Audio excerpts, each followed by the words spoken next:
Alors bonjour, aujourd'hui nous allons faire la troisième partie d'une série de vidéos sur le chapitre des fonctions dérivées. Euh, Série de vidéos destinée aux élèves de première qui sont en spécialité mathématiques. Et dans cette vidéo, nous allons traiter en fait du cinquième paragraphe, où en fait nous allons voir comment ça se passe quand on doit dériver un produit de deux fonctions ou un quotient de deux fonctions. Eh ben, je vous souhaite un très bon visionnage. Donc, petit récapitulatif de ce qu'on avait fait avant. C'est-à-dire que justement, ici, on va considérer qu'on a deux fonctions qui sont dérivables sur un même intervalle i.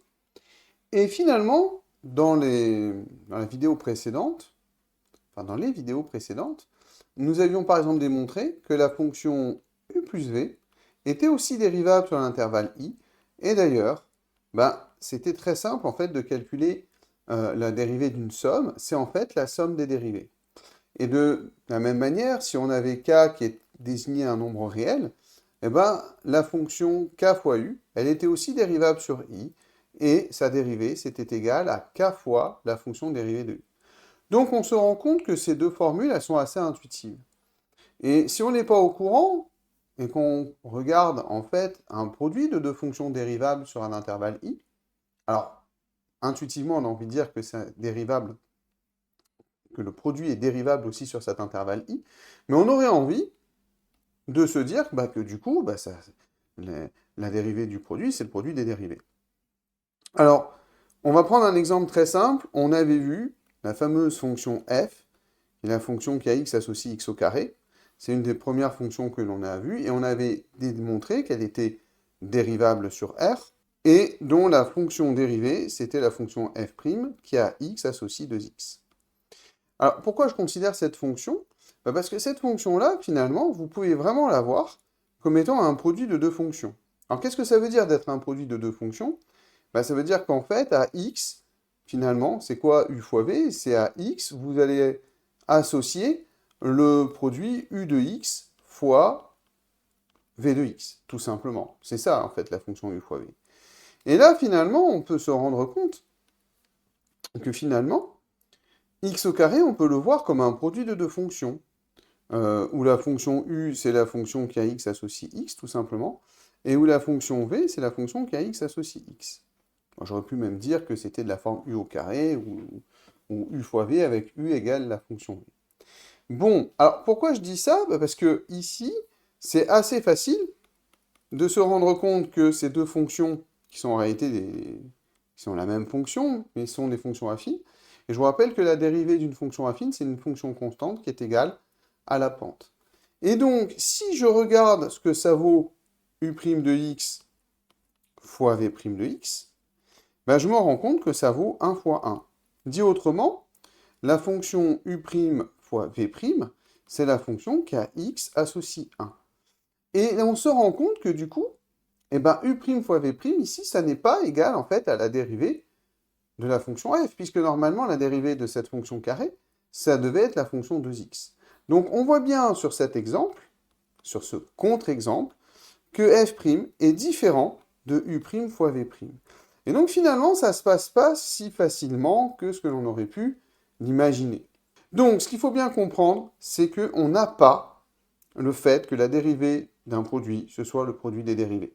On aurait bien aimé, j'aurais bien aimé, mais ça n'est pas vrai. Alors comment on fait? Qu'est-ce qui fonctionne? Et bien voilà la formule. Il s'avère que quand vous allez dériver une fonction qui est un produit de deux autres fonctions, ça va être en fait la fonction u'v plus uv'. C'est ça qui va être la fonction dérivée de la fonction produit u fois v. Et cette formule-là, bah, vous avez intérêt à la connaître par cœur. Alors, il s'avère que u fois v, la dérivée de u fois v, c'est la même que la dérivée de v fois u, heureusement.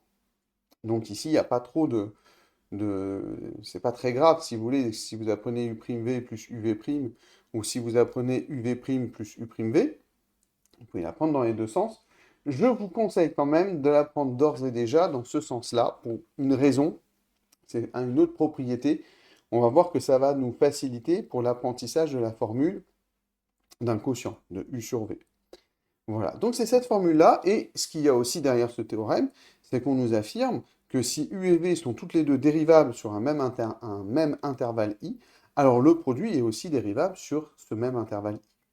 Alors exemple, j'ai pris, vous allez vous rendre compte que très souvent, finalement, dans un premier temps, tant qu'on n'a pas abordé la fonction exponentielle, on va pouvoir souvent, finalement, faire un petit peu autrement. Par contre, il y a deux fonctions en première qui nous obligent à faire la dérivée de u fois v. C'est la fonction exponentielle et c'est la fonction racine carrée de x. Donc là, ici, j'ai pris cet exemple-là, où on prend f, qui est le produit de la fonction x, et de la fonction racine carrée de x. Alors pourquoi déjà c'est dérivable sur 0 plus l'infini? Parce que notre fonction f, on va le voir comme un produit, u fois v, où la fonction u, ça va être la fonction qui a x associe x, et où la fonction v, c'est la fonction qui a x associe racine carrée de x. Et finalement, ces deux fonctions-là, elles sont bien dérivables sur 0 plus l'infini. D'ailleurs, la fonction racine carrée de x, elle est dérivable uniquement sur 0 plus l'infini. Il s'avère que cette fonction-là a été dérivable sur R, mais nous, on va s'intéresser à un intervalle qui est commun aux deux ensembles de dérivabilité. Donc en particulier aussi sur 0 plus l'infini. Donc f est dérivable sur 0 plus l'infini. Et maintenant, pour calculer sa fonction dérivée, ça va être très simple. On va remarquer que f', c'est tout simplement u'v plus uv', et on va préciser la dérivée de chacune de ces fonctions. Donc la dérivée de la fonction qui a x associe x, c'est tout simplement la fonction qui a x associe 1. Et la dérivée de la fonction racine carrée, c'est une des fonctions de référence. Ça va être 1 sur 2 racine carrée de x. Donc maintenant, on va essayer de calculer l'expression la plus simple possible de f' de x.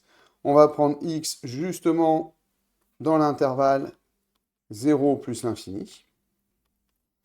Et on va calculer f' de x et on va essayer de le simplifier. Donc ici, u', vous voyez, c'est très commode de tout écrire parce qu'on va justement pouvoir remplacer tranquillement. Et c'est 1, tout simplement.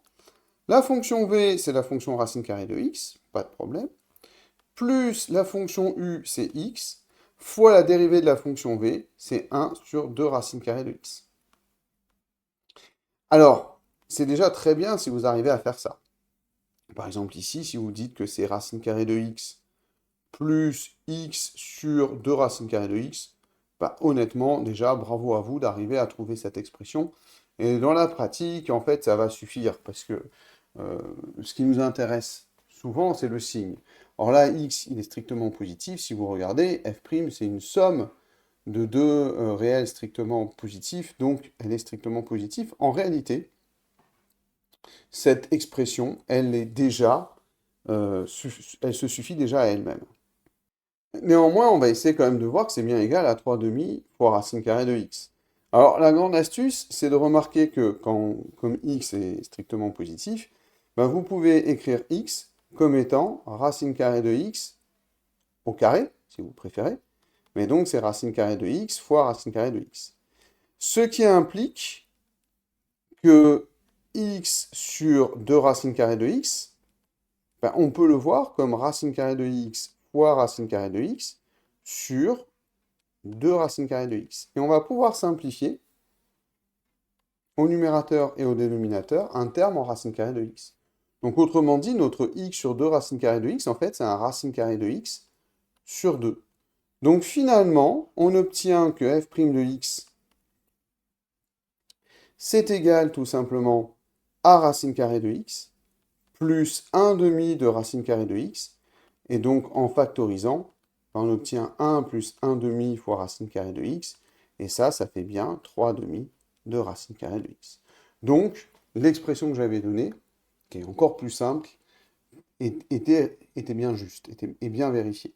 Mais encore une fois, déjà, si vous arrivez à trouver cette expression-là, c'est déjà parfait. Alors ensuite, on va se poser la question de comment on va faire pour dériver l'inverse d'une fonction dérivable. Ce qui est très important, c'est que déjà, pour que cette fonction inverse ait du sens, il ne faut pas que la fonction v s'annule, parce qu'on n'a pas le droit de diviser par 0 en mathématiques. Donc il ne faut jamais que la fonction s'annule sur l'intervalle. il faut aussi que la fonction soit dérivable sur cet intervalle. Et ce que nous annonce le théorème, c'est que la dérivée de 1 sur v, en fait, elle est dérivable. Enfin, ce que nous annonce le théorème, c'est que 1 sur v est aussi dérivable sur l'intervalle i, et qu'on est capable de calculer sa dérivée, c'est moins v' sur v carré. Donc encore une fois ici, comme on a fait à chaque fois, on va déjà préciser que f est bien de la forme 1 sur une fonction v. On va bien identifier cette fonction v, qui est la fonction qui a x associe x au carré plus 1. Alors, en réalité, cette fonction est toujours supérieure ou égale à 1, puisque x au carré est toujours positive. Donc vous avez un nombre positif plus 1, donc elle est toujours supérieure à 1. En particulier, la fonction v, elle ne va jamais s'annuler. Donc ça, déjà, on a ce premier point. La fonction v ne s'annule pas. Bon, mais ça ne suffit pas. Il faut aussi dire que la fonction v est dérivable. De plus, v est dérivable sur R. Donc, notre fonction f, elle est aussi dérivable sur R. Et maintenant, on va essayer de calculer sa dérivée. Donc, on applique notre formule. La dérivée de f, c'est moins v' sur v carré. Ou la dérivée de la fonction v, c'est la fonction kx associe 2x plus 0, c'est-à-dire 2x. Et maintenant, on va prendre n'importe quel réel x, et on va calculer f' de x, qui est tout simplement l'opposé de 2x, sur la fonction v, c'est-à-dire x au carré plus 1, que l'on élève au carré. Alors, petite remarque, ici, on vous embête d'habitude tout le temps à développer et réduire les expressions. Donc on pourrait être tenté ici de développer et de réduire x au carré plus 1 au carré. Mais en fait, ce serait une grosse bêtise. C'est-à-dire que dans la pratique, enfin, ce n'est pas que ça serait une grosse bêtise, mais ça serait inutile. Dans la pratique, ce qui vous intéresse, c'est le signe d'une telle fonction. Or, un carré est toujours positif. Et quand vous avez un quotient, vous pouvez appliquer la règle des signes. Donc il s'avère qu'en réalité, ça nous arrange d'écrire toujours un dénominateur sous la forme d'un carré. Là, par exemple, ici, on se rend compte que le signe de f' de x, c'est le même que moins 2x. Et donc, si vous arrivez tout simplement à étudier moins 2x, vous avez le signe de f' de x. Donc, c'est totalement inutile ici de développer et de réduire le dénominateur. Ça serait même contre-productif, parce que ça vous cacherait le signe éventuel. Vous ne sauriez pas forcément, de manière aussi directe, qu'il est positif. Donc en fait, dans la pratique, quand vous allez dériver, si vous avez des carrés, si vous avez un produit ou un quotient, et que l'un des facteurs, ou le numérateur, ou le dénominateur est un carré, ne développez pas, ne réduisez pas, laissez-le sous la forme d'un carré. Et enfin, nous avons une troisième propriété. En fait, ça va être pour calculer directement la dérivée de u sur v. Alors déjà, de la même manière que précédemment, il est impératif que v ne s'annule pas sur l'intervalle i, et il est impératif que les fonctions u et v soient toutes les deux dérivables. Alors, il faut faire attention, le numérateur, ça ressemble beaucoup à la dérivée d'un produit, mais là, il faut faire attention, il y a un moins. Et là, en particulier, il ne faut pas intervertir les deux termes. Sinon, ça va être catastrophique. Vous allez trouver exactement l'opposé du signe. Vous allez obtenir l'opposé, en fait, de votre fonction dérivée. Et comme nous, on étudie le signe de la dérivée, c'est catastrophique. Vous allez exactement trouver l'opposé de ce que vous cherchez. Donc, ce théorème, on peut assez facilement le démontrer à partir des deux théorèmes précédents. Pourquoi? Parce que quand vous calculez, quand vous regardez la dérivée de u sur v, si on suppose que u sur v, il n'y a pas de problème, on a le droit de le dériver. D'ailleurs, on va même démontrer que si u et v sont dérivables sur un intervalle i et tel que v ne s'annule pas, on va démontrer que u sur v est dérivable en fait sur l'intervalle i. Il s'avère en fait que u sur v, c'est tout simplement un produit qui est caché. C'est u fois l'inverse de v.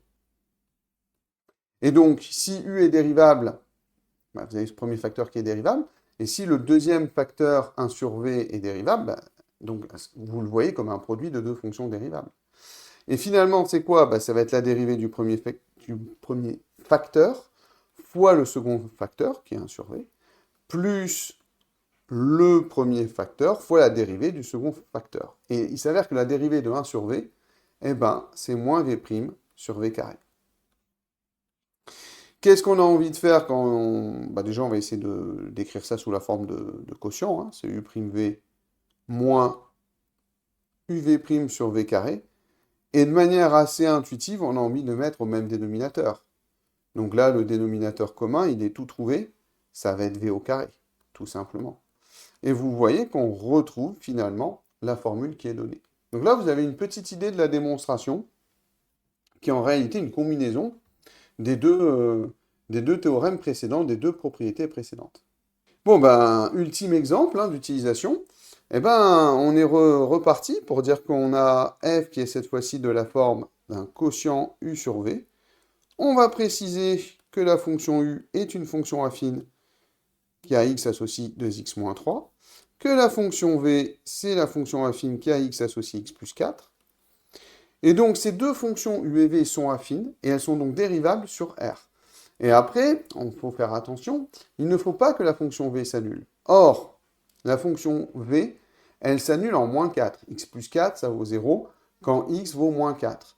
Donc, en réalité, cette fonction v s'annule uniquement pour moins 4. Donc, ne s'annule pas. Sur les intervalles, moins l'infini jusqu'à moins 4 exclu, et l'intervalle moins 4 exclu plus l'infini. Et u et v sont toutes les deux dérivables sur R. Donc qu'est-ce qu'on en déduit? Ben, on en déduit que f est dérivable sur les intervalles, ben, moins l'infini, moins 4 exclu, et sur l'autre intervalle, moins 4 plus l'infini.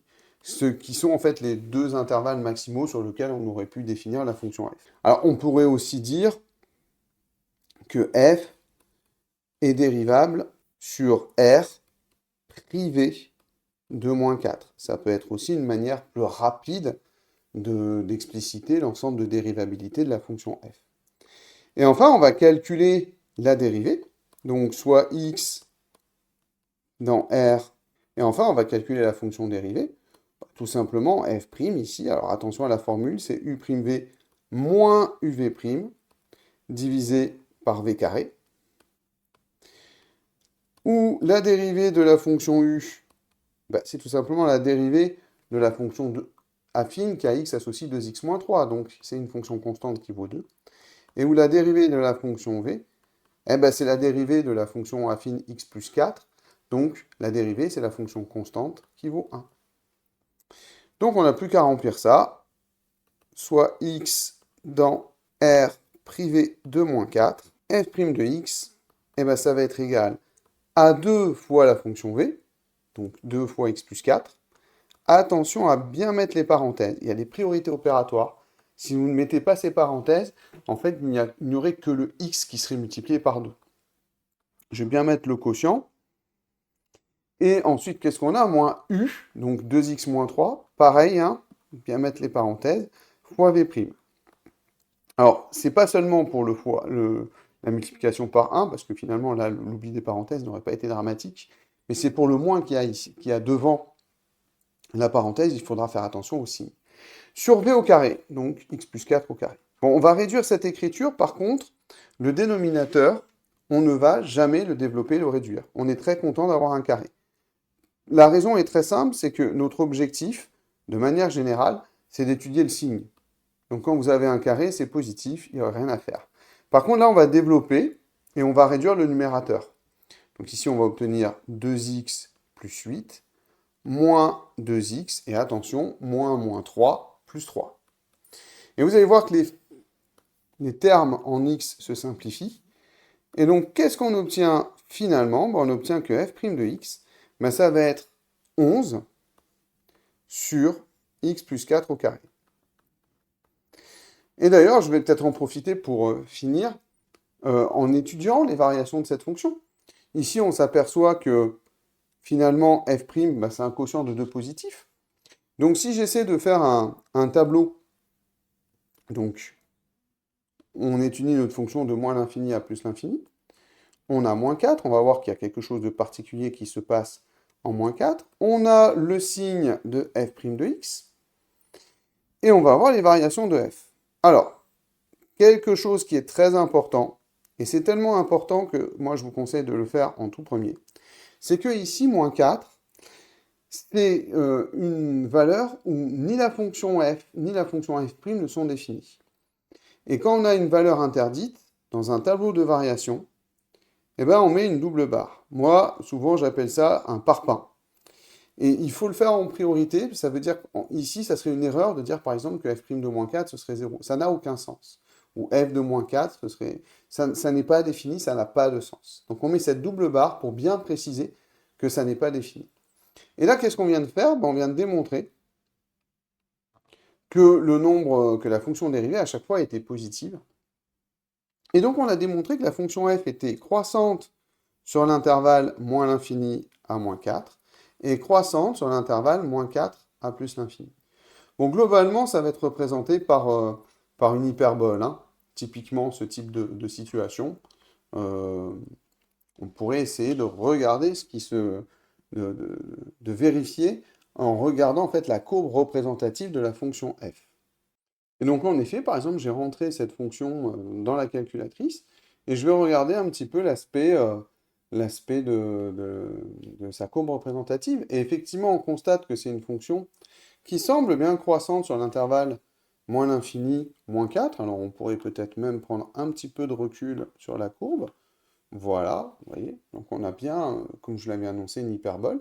Et on a bien l'impression aussi d'avoir une fonction qui est strictement croissante sur l'intervalle moins 4 à plus l'infini.